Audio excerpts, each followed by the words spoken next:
Assalamualaikum warahmatullahi wabarakatuh. Perkenalkan, nama saya Dini Kamilia dari kelas 11 MIPA 2. Saya di sini akan membacakan Al-Qur'an surat Al-Baqarah ayat 11 sampai 20. A'udzu billahi minasyaitonir rajim.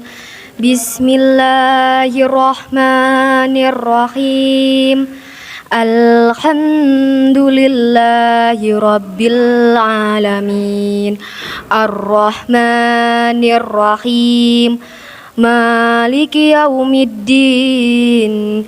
Iyyaka na'budu wa iyyaka nasta'in.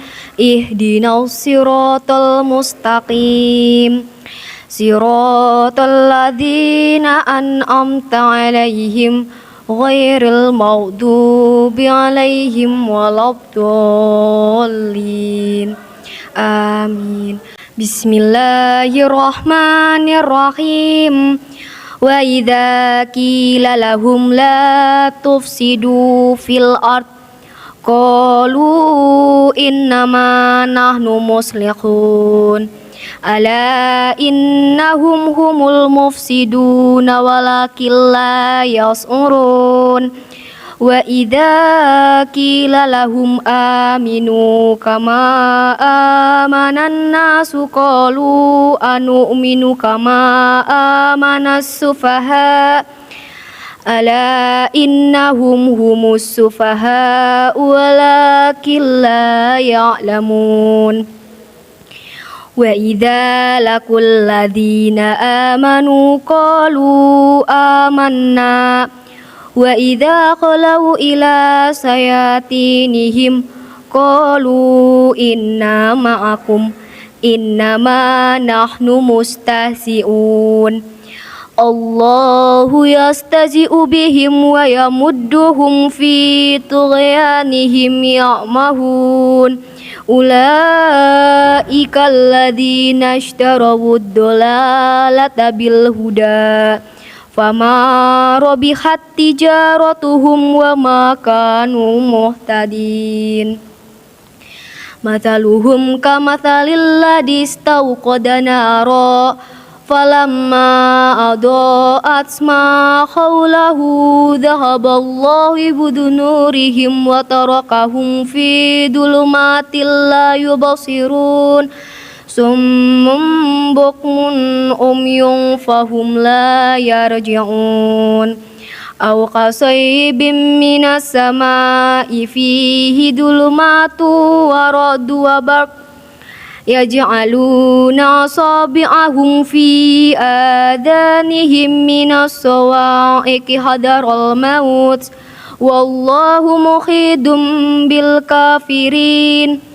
Yakadul baraku yahtafu absarahum kullama adaa lahum masaw fih wa idza adlama alaihim qamu walau sya'allahu ladhaba bisam'ihim wa absarihim innallaha ala kulli syai'in qadir.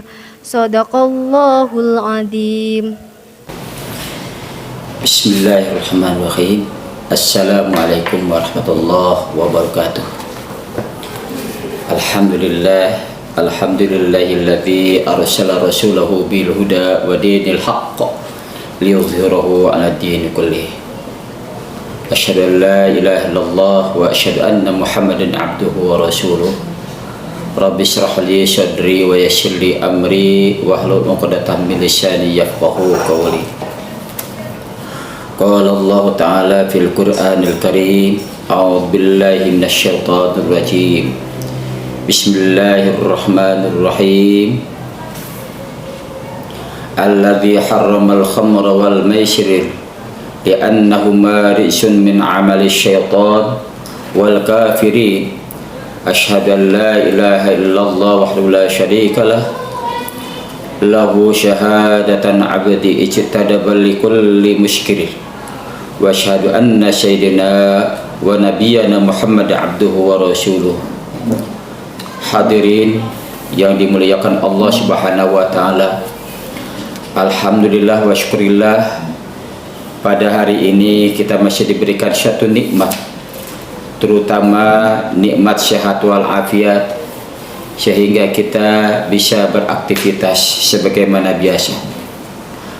Hadirin yang dimuliakan Allah Subhanahu wa taala, sebagai agama yang tinggi, Islam telah mengangkat hakikat martabat manusia pada ketinggian dan kemuliaannya, dan selalu konsisten dalam mempertahankan kemuliaannya. Segala bentuk larangan pada dasarnya adalah untuk mempertahankan eksistensi kemuliaan manusia itu sendiri, termasuk larangan meminum khamr, bermabuk-mabukan dan berjudi. Segala bentuk makanan dan minuman yang masuk ke dalam tubuh mempunyai pengaruh yang besar sekali, baik terhadap pertumbuhan jasmani maupun perkembangan rohani. Makanan dan minuman yang halal jumlahnya jauh lebih banyak daripada yang diharamkan. Ini merupakan kemurahan Allah Subhanahu wa taala. Dengan adanya tanda-tanda halal dan haram menunjukkan bahwa Allah amat sayang kepada hambanya. Tetapi banyak manusia yang menyangka bahwa Islam merupakan agama yang terlalu membatasi. Kelompok yang berfaham demikian menunjukkan bahwa ia belum banyak mendapatkan informasi tentang apa sebenarnya Islam itu. Bila makanan dan minuman yang dikonsumsi itu halal, maka energi yang ditimbulkan akan baik dan cenderung pada perilaku kesolehan. Namun bila energi itu bersumber dari yang haram, maka kecenderungannya pun pada perilaku kemaksiatan dan sangat sulit untuk diajak pada kebaikan. Hadirin yang dimuliakan Allah Subhanahu wa taala, Allah Subhanahu wa taala berfirman, "Ya ayyuhalladzina amanu innamal khamru wal maisir wal ansabu wal azlamu rijsum min amali syaitan fajtanibuhu la'allakum tuflihun." Innama yuridu syaitanu ayyuqi'a bainakumul adawata wal baghdha fil khamri wal maisir wa yashuddukum an dzikrillah wa anis shalah fahal antum muntahun.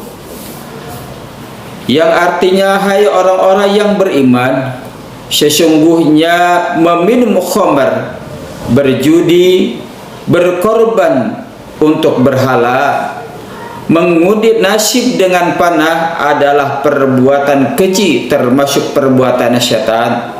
Maka jauhilah perbuatan-perbuatan itu agar kamu mendapat keuntungan. Sesungguhnya syaitan itu bermaksud hendaknya menimbulkan permusuhan dan kebencian di antara kamu, yaitu lantaran kamu dari mengingat Allah dan sembahyang, maka berhentilah kamu dari mengerjakan pekerjaan itu. Hadirin yang dirahmati Allah Subhanahu wa taala, dalam realitasnya permusuhan, tindakan kekerasan, saling dendam dan perbuatan keji lainnya hampir yaitu tidak pernah terlepas dari komunitas para peminum khamr dan berjudi. Kejadian yang demikian itu ditimbulkan oleh penurunan kesadaran mereka yang telah dikuasai oleh hawa nafsu dan setan.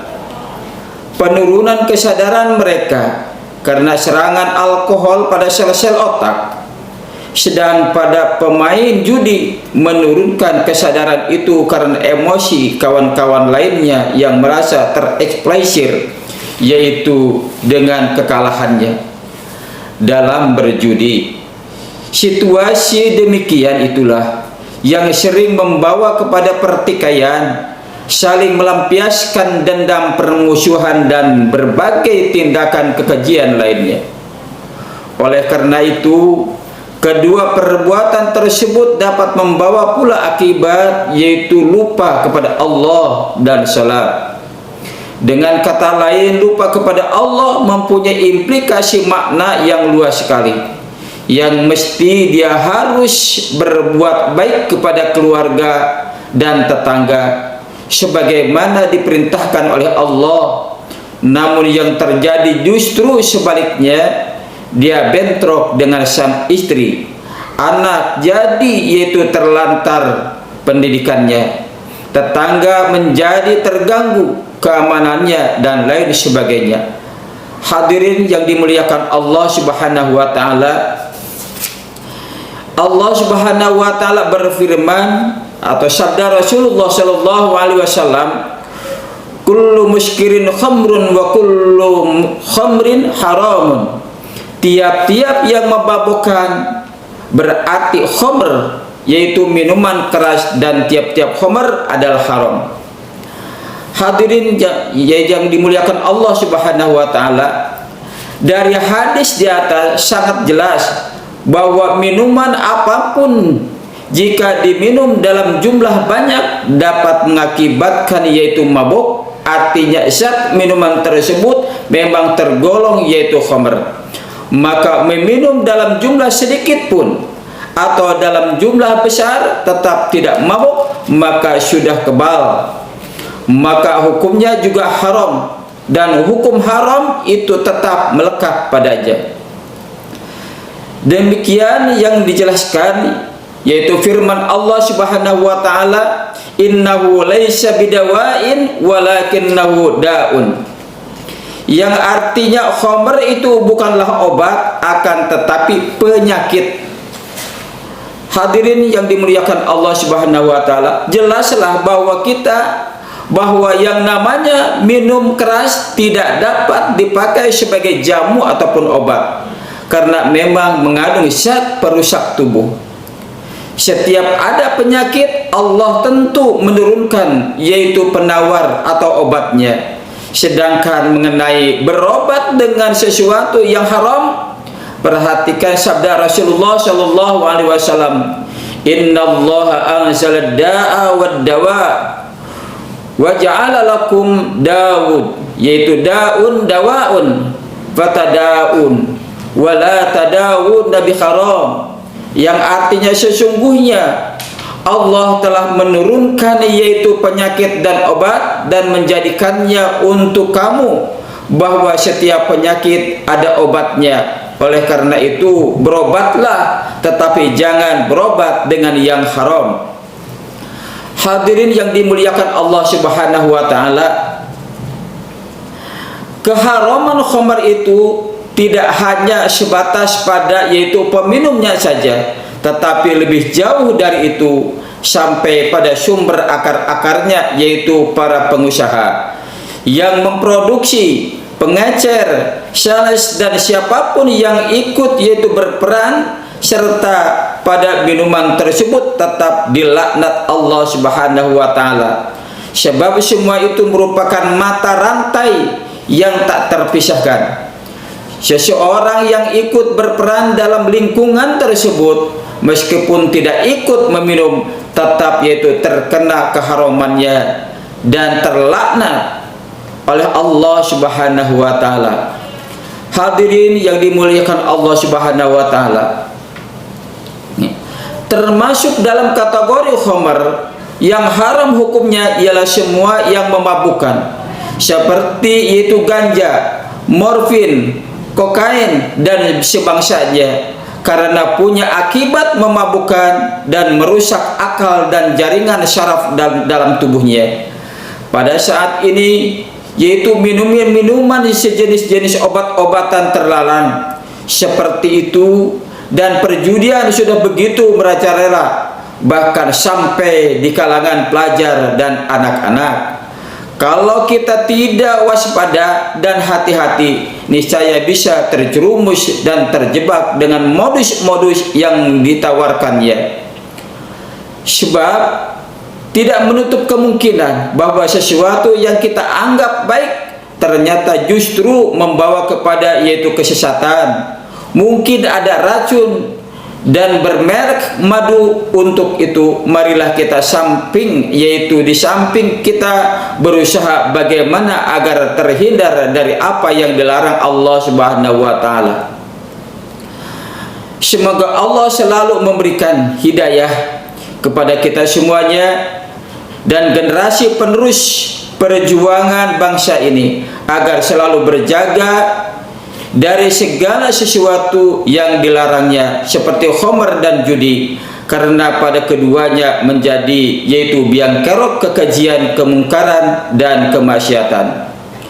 Hadirin jamaah ya hadirin yang dimuliakan Allah Subhanahu wa taala, itulah barangkali yang bisa saya sampaikan, yaitu mudah-mudahan bermanfaat bagi kita semua, terutama yaitu bagi generasi-generasi yang akan datang.